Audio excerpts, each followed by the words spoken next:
Topping today's news, the energy minister takes media on a tour to explain the growing pains as the energy network gets an upgrade. A worker for Parks and Beaches killed in a traffic fatality on JFK today. The government looks to generate more revenue from seabed leases, and the Ministry of Transport reacts to the jet ski industry concerns expressed by the U.S. Embassy. Good evening, Bahamas. I'm Jarino Saunders, and this is your JCN Evening News.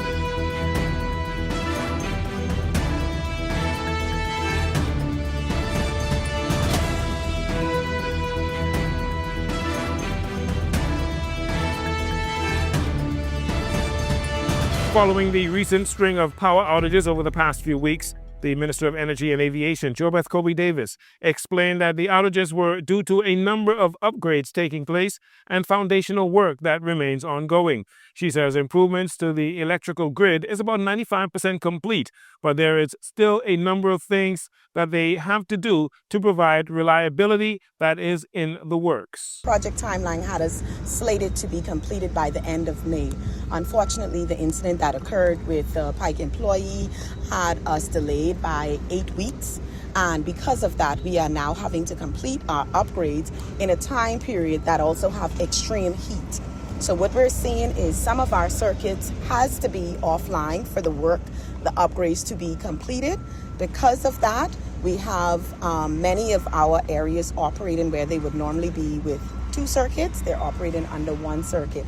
That can work if it's in a natural environment, but we have extreme heat, which we would usually see in August, September.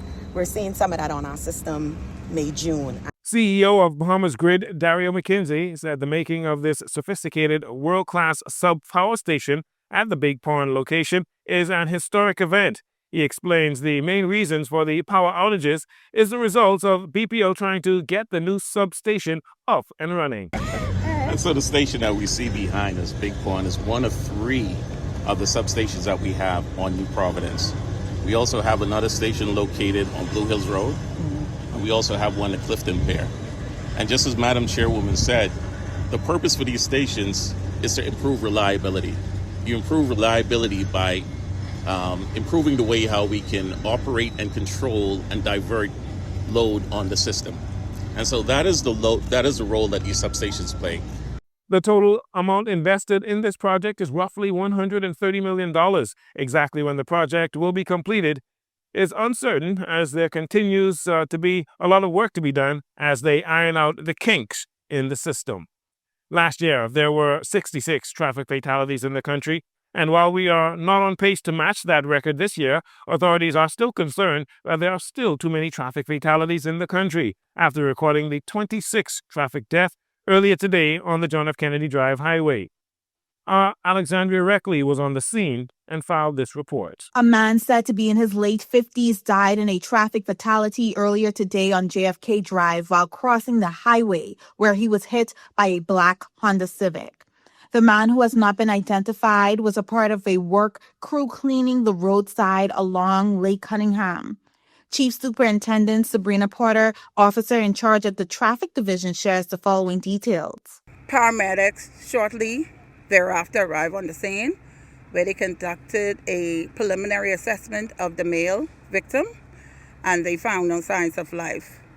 What we can tell you at this time is that our information is a male worker. He is an employee of the Ministry of Works attached to Beach and Parks. He was working out here with another male when he was attempting to cross the street from the southern side to the north. A black Honda Civic was traveling east at the same time, and he was struck by that vehicle, and he was dragged a short distance away where the vehicle came to a stop. This investigation is in the early stages, and as we progress, we'll be sure to give you any update. Also on the scene of the incident, Jamal Strawn, newly appointed executive chair of the Bahamas Public Parks and Public Beaches Authority, told reporters that the employee was working on a routine cleanup when the incident occurred. The victim?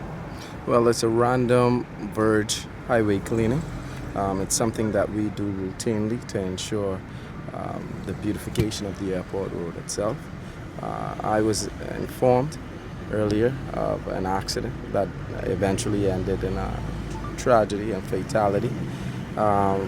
It is unfortunate, but at this particular early stage in the investigation, the road traffic police has assured me that they will keep me updated, and we have moved forward in contacting the families to ensure that they are aware of what transpired, and he is on deployment to the Beaches and Parks Authority from the Ministry of Works proper. Zian Lightburn, Minister of Environment and Natural Insurance, was also on the scene.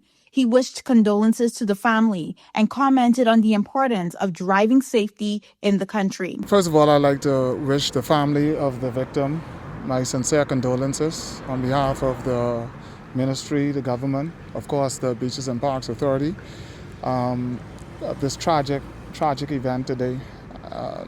No one wishes to go on the job and have such a tragedy, or have their family members go on a job and get this type of news. So my heart goes out to the family, and my prayers are with them at this time, and the workers who would have been a part of, whose team we would have been a part of. About safety when driving, please at all times adhere to speed limits, adhere to the rules of the road, and just be alert at all times. Bystanders on the scene were saddened from the tragedy. The investigation remains ongoing. I'm Alexandra Rackley, JCN News. Thanks for that report, Alex. National Security Minister Miles LaRota says the government is making significant investments in the country's justice and security sectors, with funding earmarked for new courts, prison upgrades, and rehabilitation initiatives aimed at reducing crime and repeat offenders.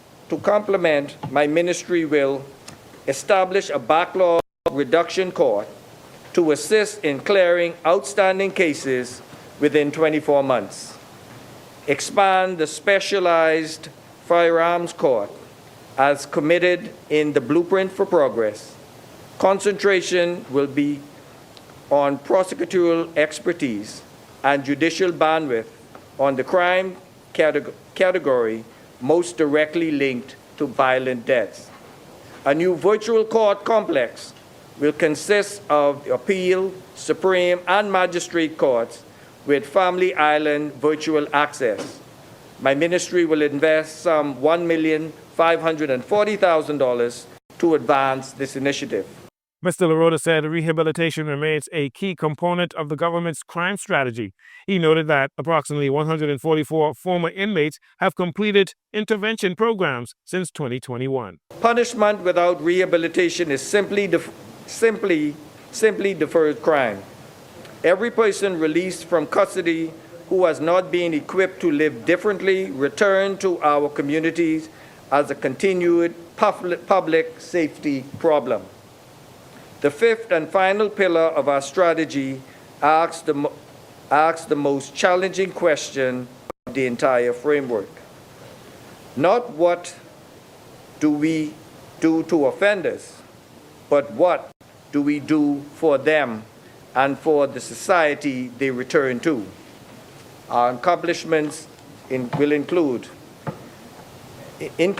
since 2021, approximately 144 former residents have passed through the rehabilitation program interventions, with only one returning to custody. Among the financial commitments outlined, LaRota said the government will invest some $1.5 million in a virtual court complex, $1.1 million in prison security upgrades, $500,000 for environmental enforcement unit known as BAWEN, and more than $92,000 for anti-human trafficking initiatives, and another $1.8 million to advance the country's electoral process. He was speaking in the House of Assembly during the budget debate. The government is undertaking a series of measures designed to strengthen revenue administration, improve revenue generation, and improve compliance while ensuring the long-term stability of the public finances are set. Minister for Finance Michael Halkitis said seabed leases will help to generate a significant amount of revenue for the government. For many years, most seabed leases have been granted for only nominal amounts, sometimes as little as $1 per year. And what we are implementing is the establishment of a proper regime for valuation and leasing of seabed areas. Yes. To put that into perspective, Madam Speaker, if a rate of $100 per acre were applied, it would represent a significant increase over the nominal fees that have traditionally been charged. Mr. Halkida said the reforms are guided by a simple principle, which is all systems must be fair, efficient, and capable of supporting the national development priorities. He said successive administrations have neglected to properly tap into this vital seabed resource. I want to state, Madam Speaker, is that this is an issue that cannot be attributed to any single administration. This has been the practice for more than 50 years. For decades, little or no meaningful value has been placed on the use of the seabed. What we are seeking to do now is correct that long-standing situation by ensuring that seabed leases are subject to a fair and transparent framework that reflects their true value. Mr. Halkida said the government will also introduce a new property tax classification for foreign-owned properties, creating a clear distinction between Bahamian and foreign ownership, where foreign property owners who do not satisfy residency requirements, they will be subjected to commercial rates, ensuring a fair and equitable treatment of property taxation. And finally, in this segment, the government of the Bahamas reaffirms its commitment to water sports safety with continued cooperation with its partner, the United States, following another U.S. travel advisory to its citizens, advising American tourists and residents who live here in the Bahamas about ongoing dangers of renting jet skis in the Bahamas, including injury and sexual assault. The ministry emphasized that they take the safety of every resident and visitor seriously and has since introduced a multi-agency task force that is underway to address the issues mentioned in the warning. In addition to its task force, the ministry extends a willingness to collaborate on all other measures with the United States Embassy to maintain their partnership. The statement said the Bahamas has already taken steps to strengthen safety in this sector, including enhancing legislation, providing more resources for law enforcement, and increased oversight of jet ski operators. We'll take a break here. We'll be right back following these commercials. This segment of the news is brought to you by Sun Oil Limited. Welcome back.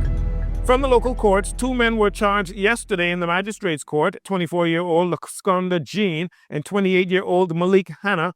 They were charged in connection with a triple shooting on Constitution Drive on June 7th that left a 21-year-old murder suspect dead and two others injured. According to police, Jean was one of two gunmen who opened fire on Edward Major, Kenneth, and Devon Woodside at Major's residence. During the case, it was alleged that Hanna aided and abetted Major's murder and that he attempted to murder the two other men. Hanna was also charged with dishonestly receiving a gray Honda CR-V, which was the vehicle used in the incident. Additionally, Jean was charged with the murder of Algernon Stubbs. Both men were denied bail and will return to court on October 1st for the presentation of a voluntary bill of indictment. Mental health continues to be a serious growing concern for the country. On Grand Bahama, police say a 57-year-old male tried to take his own life on Monday in the area of Dead Man's Reef. Police say shortly before 4 p.m. they received information that the man was found through a service road with multiple lacerations about the body. He told officers when they went to the car that his injuries were self-inflicted. The man was transported to the hospital for further medical treatment and evaluation. He was last listed as stable. Recently, Norwegian Cruise Line was fined for environmental violations on the island of Sturg Key, including improper waste handling. In previous cases, like the 2022 Exuma oil spill, information regarding the incident was never released to the public. At the 2026 Disability Icon Award, Minister of Environment and Natural Resources Zane Lightbourne addressed why this particular case was different. So this was not confidential information. This particular case, each case is different and has its reasons and nuances that cause for these determinations to be made when they are made confidential. I think it's important for persons to know that when they bring something to the attention of the government, as serious as this, especially with what they see as irregular activity or, in their eyes, sometimes illegal activity, that they know that the government is responsive and we have to be accountable to the people. Mr. Lightbourne also expressed the importance of protecting whistleblowers. Something like this is so impactful and could be in a negative way on persons and also the future of people reporting these matters to the government.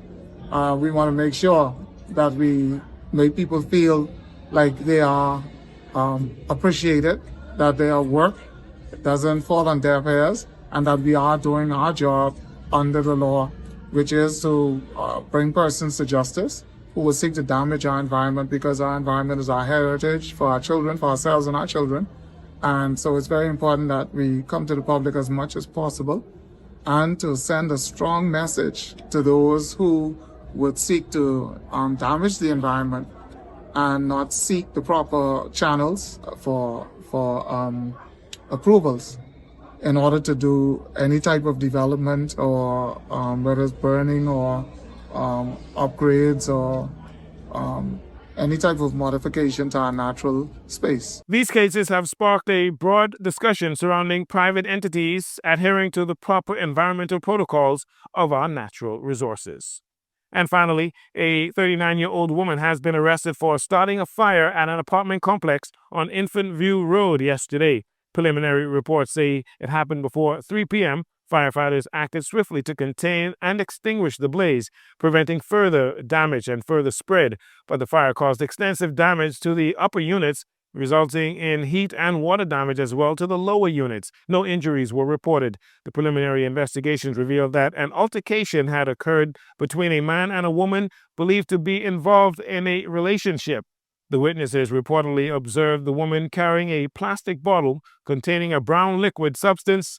They believe that was flammable. At some point during or shortly after this dispute, flames were seen coming from the southeastern unit of the building, which the woman reportedly occupied. She was then observed fleeing west along Infant View Road.